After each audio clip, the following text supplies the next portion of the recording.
Hey everybody, I'm Rick. Welcome to Talking Habs, and congratulations to our Habs for winning the, I don't know what, I guess it's the semifinal. They're the semifinal champions for the West Conference, which is weird because it's never happened before. So welcome to this video. We're going to talk about the news about Yoel Armia and a few other things.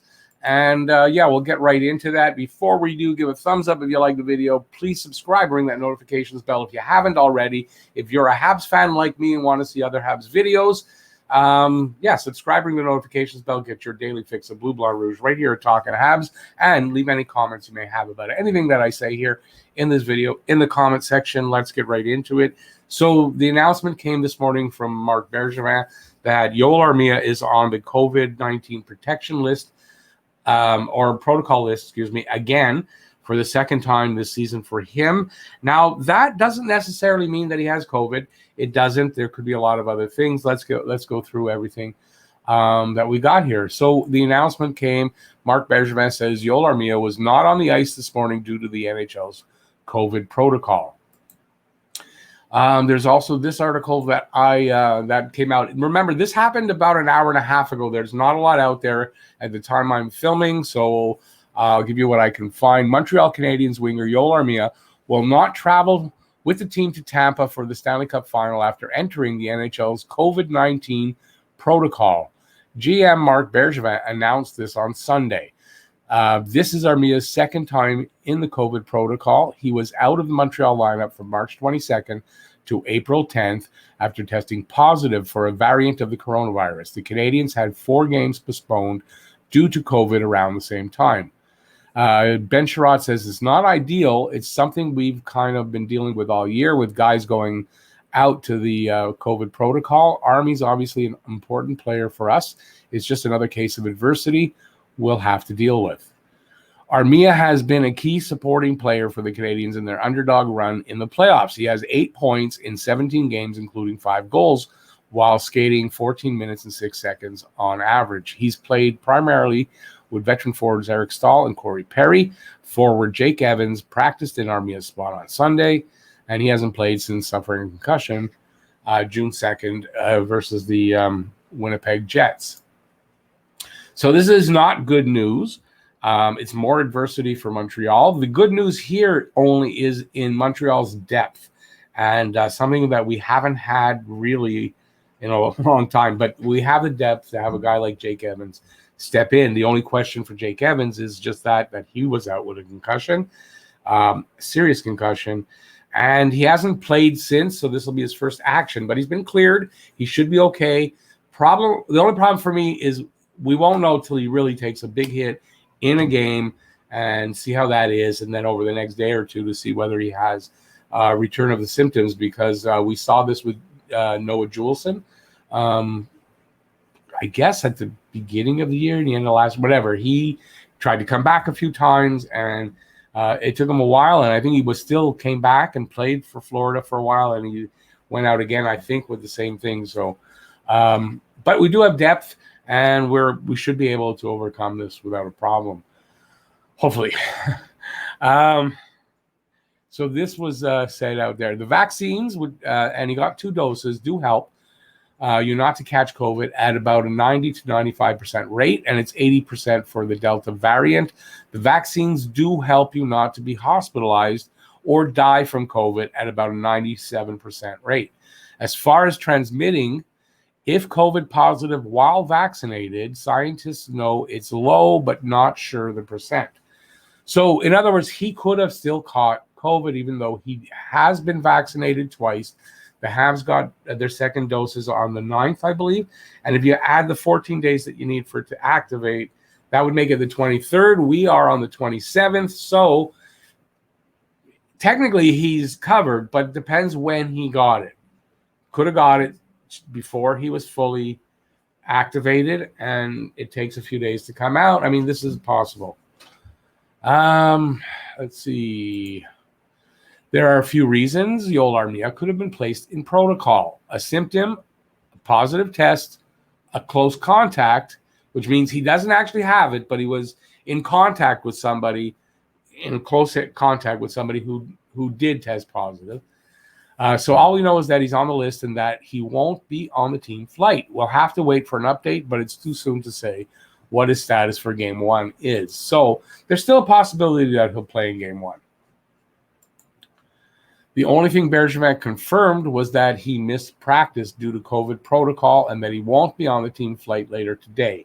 So again, just saying that hasn't been confirmed that he has COVID and that he will actually miss both games. That's not confirmed yet. In the meantime, in practice, these are the lines. And you can see Evans is in place of Armia. It's the only change. There's no other changes. Everything will remain the same, but Evans is in there. If Evans is back to health and everything's good, I mean, this isn't that much of a drop-off. Evans brings speed. He brings that shorthanded ability to score, just like Armia does. And I don't think it's a huge drop-off there if Armia is actually going to be out for a while.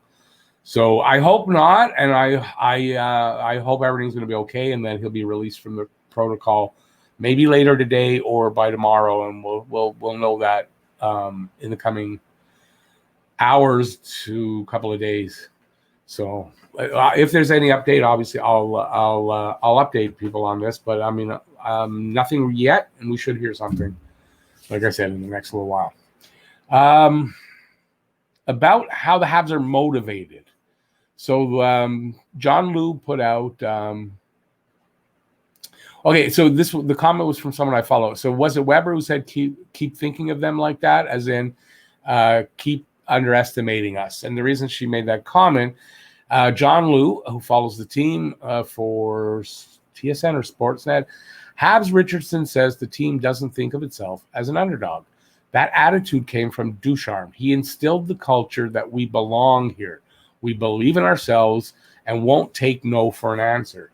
And this is kind of big. And everybody was saying that Montreal doesn't, they're fluky, they're lucky, they don't deserve to be there. It's only Carey Price keeping them there. It's not. It's got to be a lot to do with that attitude. When you believe you belong somewhere and then you perform like you do, it goes a long way to winning, right? So, great attitude to have for these guys. Yes, they're underdogs because of the way they played during the season, because of injuries, COVID, compressed schedule, an impossible, crazy schedule. And yet they're still here. And for everybody saying Carey Price is keeping them there and all that, yeah, you know what? Carey Price is a member of the Habs. So his job is to do that. And so he's a member of the Habs. That's not a fluke.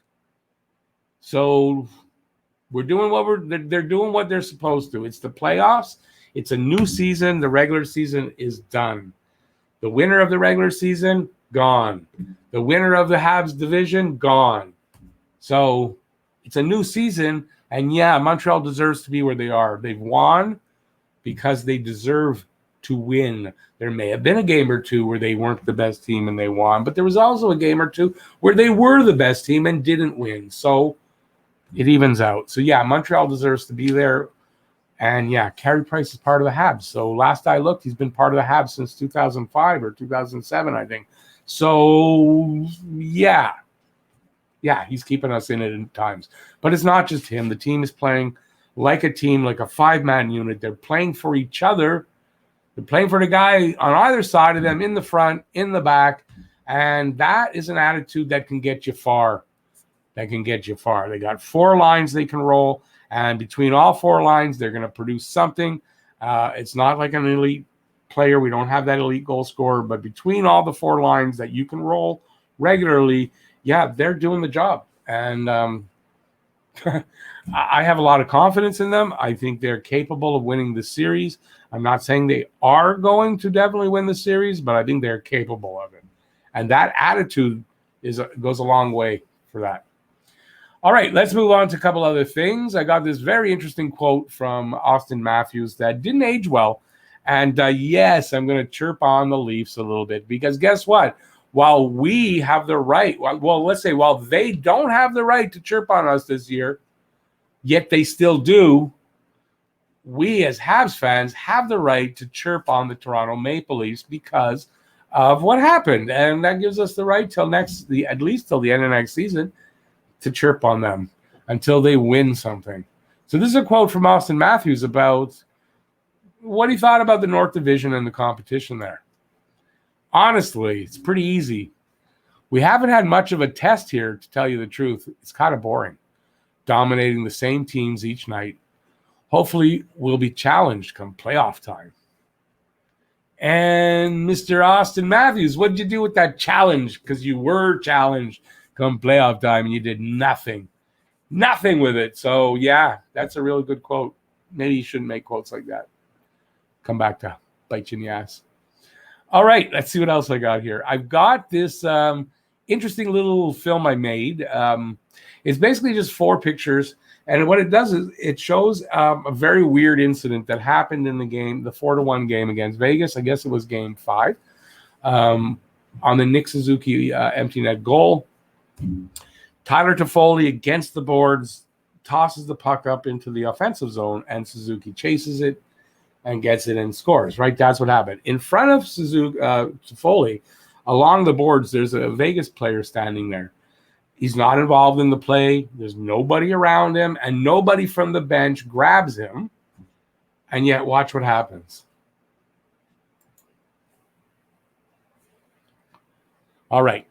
So you'll see he's standing on the ice. He's circled there. Standing on the ice, nobody around him, and no, the guys on the bench do not grab him. And that, I don't know how that got in there. Sorry. So you see his feet start to come off the ground, and he's just lifting straight up.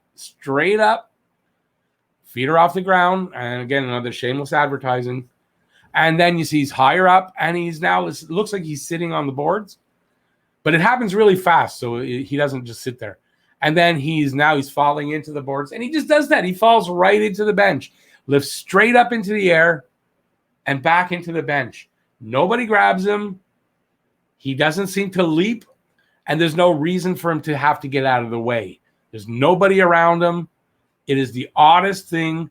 And if you're one of those like I am that's starting to believe we're living in a simulation, that's kind of like a glitch in a simulation. It's really strange.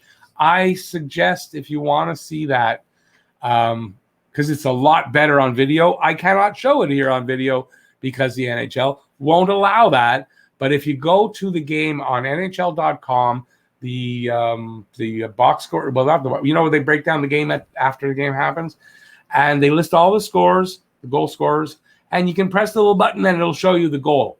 And if you watch that, you'll see what I'm talking about. He's just standing there. He goes straight up into the bench. Nobody touches him. Nobody lifts him up. It's the strangest thing. I saw that. I was reviewing the game. I was looking at the goal and I'm going, wait, I got to backtrack. What? Why did he do that? And I have no explanation for it. So if you have an explanation for it, leave me a comment in the comment section. I really appreciate that. And I think that's it. That's it for the video. Give a thumbs up if you liked it. Give a comment in the comment section about that video or about anything else I talked about here. And if you're new to the channel, please subscribe, ring that notifications bell. That'll get you your daily fix of Bleu Blanc Rouge right here at Talkin' Habs. Thanks for watching, everybody. I'll see you at the pregame show for the game on Monday. And at the game, I do the pregame show and the game. Check it out. And I'll see you there.